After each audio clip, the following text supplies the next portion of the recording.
네, 오늘 말씀 제목은 진정한 표적, 진정한 표적이라는 제목으로 말씀을 나누겠는데요. 이렇게 제목을 잡은 것은요, 29절에 예수님이 보이실 표적은 요나의 표적밖에 없다라고 하시기 때문입니다. 이 표적이라는 게요, 그 헬라어로 그 세메이온이라고 하거든요. 이것은 예수님께서 메시아이심을 드러내시는 수단으로서의 그 이적을 가리킨다고 볼 수 있어요. 그러니까 쉽게 말씀드리면 이런 거죠. 예수님이라면 기적 좀 보여주세요. 이렇게 사람들이 구했던 것이겠죠. 우리에게는 예수님이 살아계시면 이거 해주셔야 예수님이 나에게 예수님 되는 겁니다. 이런 식으로 우리가 잘못된 표적을 좀 구할 때가 있다라는 거예요. 내가 원하는 것을 이루어 주셔야 예수님이 메시아라고 우리가 믿는 거겠죠. 근데 예수님께서는요, 오늘 말씀에 그게 표적이 아니라고 하시기에 진정한 표적이 무엇을 뜻하는지를 같이 나눌 텐데요.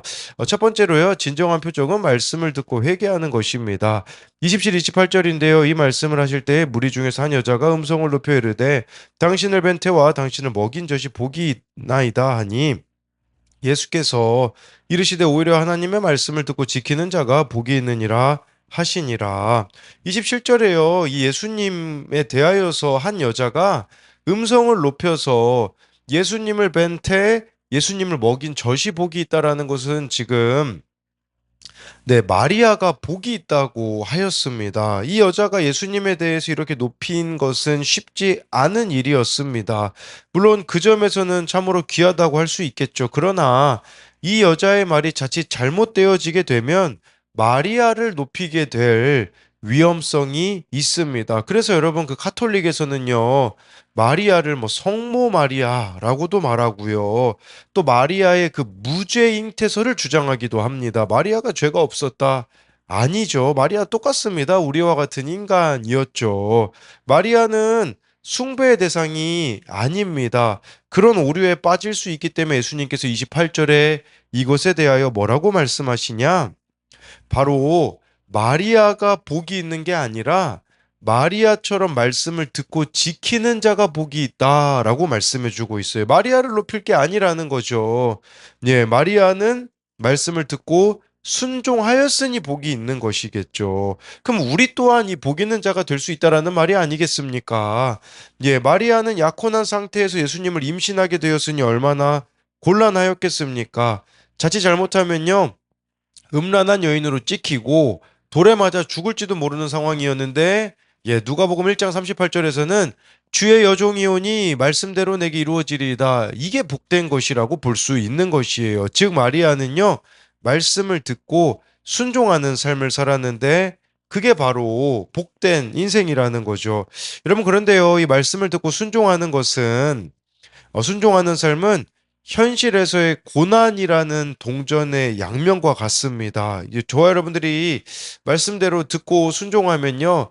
현실에서 당하는 고난이 있을 거예요. 누가복음 2장 35절에 이런 말씀이 있습니다. 가지고 와봤는데 또 칼이 내 마음을 찌르듯 하리니 이는 여러 사람의 마음의 생각을 드러내려 함이러라 하더라. 이것은 시므온이 그 아기 예수님을 보았을 때 예언한 말씀이거든요. 여기서 칼이 내 마음, 마리아의 마음을 찌르게 될 거래요. 왜 그러냐면 예수님으로 인하여서 당하는 어려움이 마리아에게 있는 거죠. 여러분, 예수님이 얼마나 많은 비난과 모욕을 당하셨습니까? 그리고 십자가에서 고난당하는 모습을 이 마리아가 바라보았을 때에 얼마나 그 고통이 컸겠습니까? 여러분, 이처럼 말씀을 듣고 지키는 자에게는 그로 인한 고난이 있어요. 그렇지만 예수님은 이런 자가 복되다고 말씀해주고 있습니다. 29절 30절을 보면요. 무리가 모였을 때 예수님께서 말씀하시되 이 세대는 악한 세대라 표적을 구하되 요나의 표적밖에는 보일 표적이 없나니 요나가 니느웨 사람들에게 표적이 된 것 같이 인자도 이 세대에 그러하리라. 29절에요. 예수님께서는 이 세대는 악한 세대라 표적을 구한다고 말씀해주고 있습니다. 그렇기에 이들이 구하고 있는 표적은 악한 것이라고 볼 수 있겠죠. 우리도 한번 생각해 봐야 되는 것은요. 내가 구하고 있는 악한 표적이 무엇인지를 생각해 봐야 되는 거예요. 여러분, 이 악한 표적은요, 쉽게 말씀드리면 기적 같은 일만 구하는 겁니다. 아주 쉽게 말씀드리면요.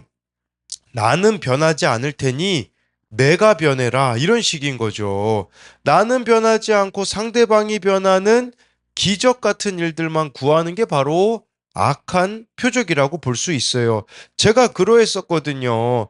청소년 청년들이 변하지 않으면 목사를 그만두겠다고 떼를 쓰던 시절이 있는데 이게 바로 잘못되고 악한 표적이었어요.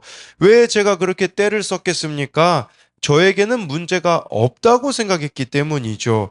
우리도 이런 표적을 구하고 있지 않는가 봐야 됩니다. 나는 변할 생각이 하나도 없고 끊임없이 상대방만 기적적으로 변화되기를 바라는 것이다라고 볼 수 있죠. 예수님은 29절 후반절에요. 요나의 표적 외에는 보일 표적이 없다라고 하는데 마태복음에는 좀 더 자세히 나와 있는데요. 마태복음에는 요나가 밤낮 사흘 동안 큰 물고기 뱃속에 있었다라고 구체적으로 설명이 되어 있어요. 그러니까 이 표적은 뭐냐? 바로 예수님이 3일 동안 십자가에서 죽으시고 3일 동안 후에 부활하시는 거예요. 그러니까 예수님의 십자가와 부활이 진정한 표적이라는 것이에요. 우리로 말하자면 여러분 진정한 표적이 뭐겠습니까? 그것은 내가 죽어지는 거예요. 예, 내가 십자가에 못 박혀 죽고 정말 그 부활의 영광에 동참하는 것이고, 즉 내가 변하는 게 진정한 표적이라는 거겠죠. 30절에 요나가 니느웨 사람들에게 표적이 되었다라는 것은요.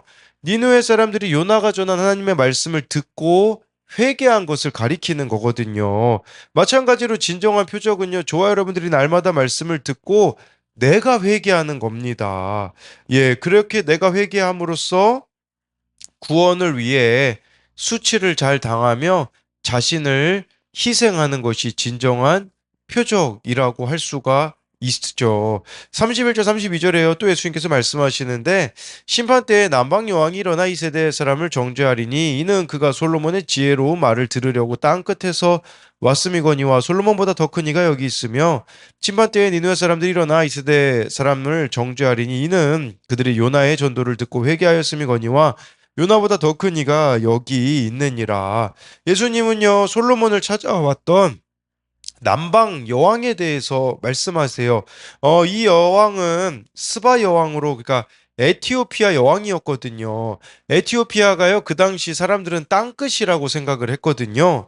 그러니까 이 솔로몬의 지혜를 듣기 위해 얼마나 먼 거리를 왔습니까? 그만큼 말씀을 사모했다라는 거예요. 여러분, 이게 표적이라는 거예요. 이렇게 말씀에 대한 사모함이 있는 거, 그게 바로 예수님은 솔로몬보다 더 큰 이라고 31절에 말씀해주고 있는 것이겠죠. 그러니까요, 진정한 표적은 바로 저와 여러분들이 말씀이라는 것을 뜻하는 것이겠죠. 31, 32절이 의미하는 것은요, 요나와 솔로몬보다 더 큰 예수님이 여기 있는데 왜 예수님의 말씀을 듣고 사람들이 회개하지 않느냐라는 것이에요. 이처럼 진정한 표적은 날마다 우리가 말씀을 듣고 회개함으로 나아가는 거, 그게 바로 진정한 표적이라는 것입니다. 그래서 이것에 대한 두 가지 적용 질문은요. 내가 복으로 여기며 추구하는 것은 무엇입니까? 눈에 보이는 무언가가 있어야 복입니까? 아니면 말씀을 듣고 지키는 것이 복입니까? 아까 마리아에 대하여서 이렇게 복이 있다고 했던 그 여자를 향하여서 예수님이 하신 말씀을 이렇게 적용 질문으로 만든 것이고요. 또 한 가지는요. 내가 용서하고 죽어지는 희생을 보여줘야 할 사람은 누구입니까? 즉 내가 변하는 모습을 보여주어야 하는 사람은 누구입니까? 진정한 표적은 내가 변하는 거라고 말씀드렸기 때문에 그것으로 인한 적용 질문입니다. 두 번째로는요, 진정한 표적은 내 모습이 보이는 것입니다. 33, 34절인데요. 누구든지 등불을 켜서 속에나 말 아래에 두지 아니하고 등경 위에 두나니 이는 들어가는 자로 그 빛을 보게 하려 함이라. 내 몸에 등불은 눈이라. 내 눈이 성하면 온몸이 밝을 것이요. 만일 나쁘면 내 몸도 어두우리라.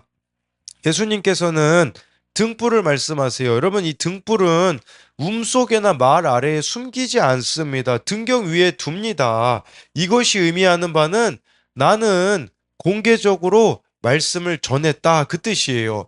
예수님이 말씀을 숨기신 적이 없잖아요. 예, 그걸 의미하는 거예요. 예수님이 말씀의 빛을 그렇게 비춰주셨거든요. 모든 사람들에게. 그런데 34절에요. 반응이 다르게 나타났다라는 거예요. 누군가는 이 예수님의 말씀에 찔려가지고요. 내면의 빛이 비추어진 사람들이 있어요. 그런데 어떤 사람들은요, 예수님의 말씀을 거절함으로써 어두운 상태에 머물기를 원했다라는 것이죠. 왜 사람들이 어두운 상태에 머물기를 원했을까요?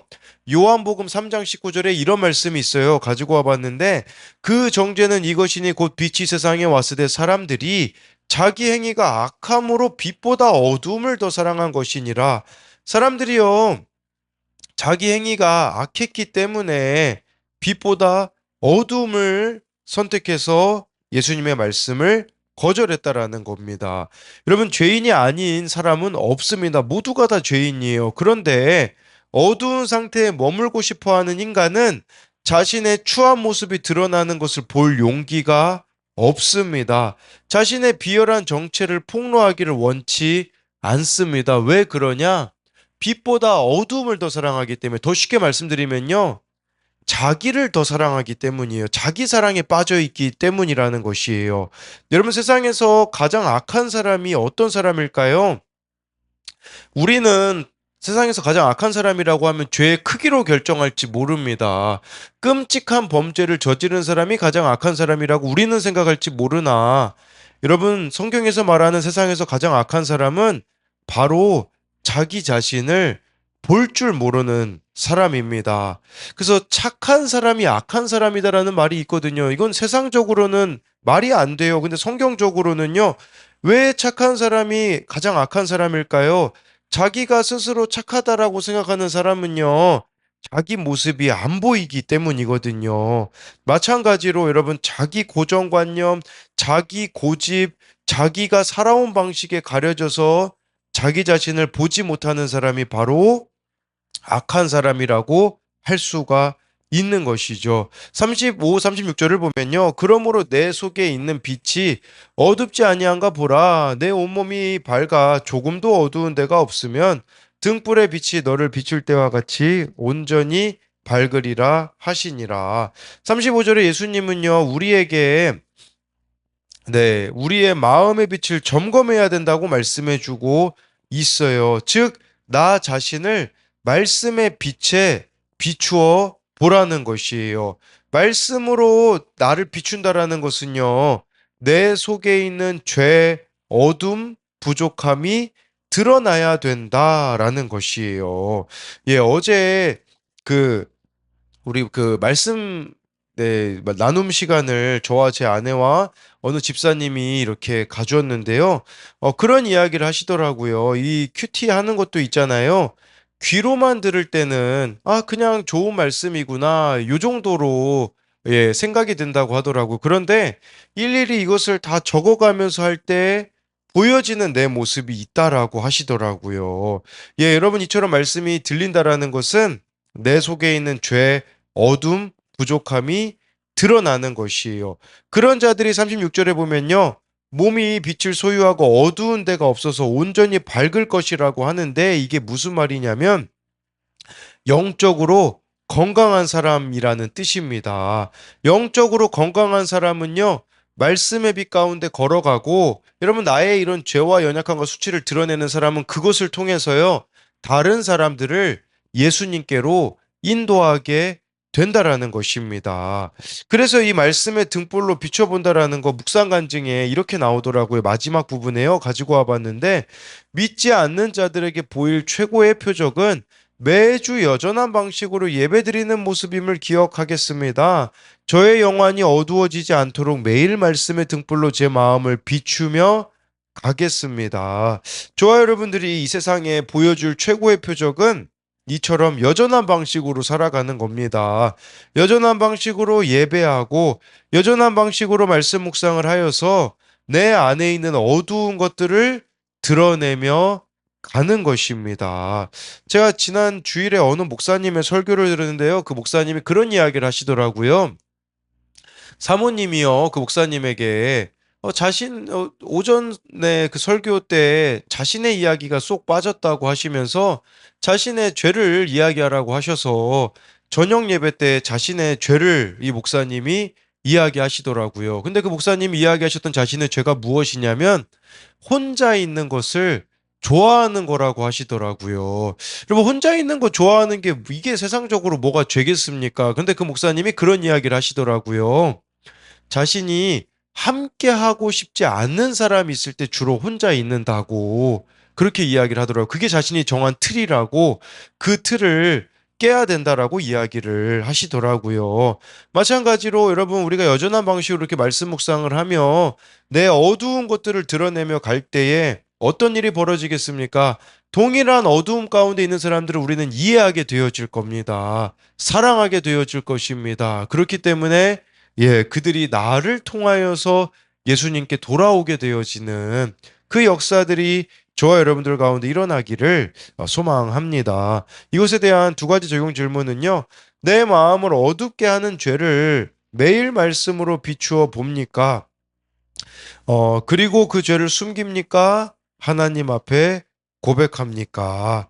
말씀을 따라 순종함으로 다른 이들을 예수님께로 인도하고 있습니까? 정말 내 안에 죄, 연약함, 이러한 것들을 드러내므로 다른 사람들을 예수님께로 인도하고 있는지를 묻는 것입니다.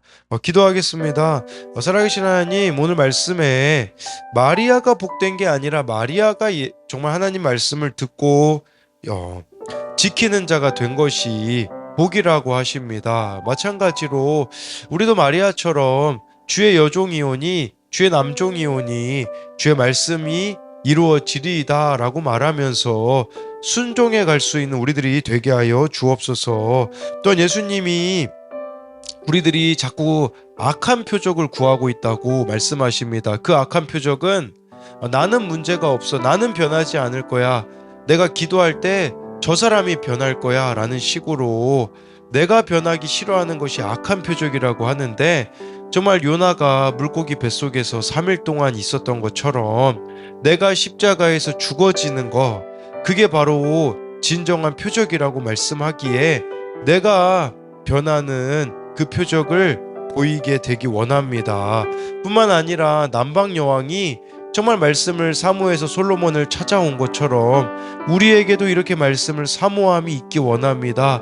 정말 이 말씀이 우리에게 생명이 되어서 나를 회개로 이끌어주는 그런 말씀이 되게 하여 주옵시고, 또한 이 말씀의 빛에 날마다 나를 비추기 원합니다.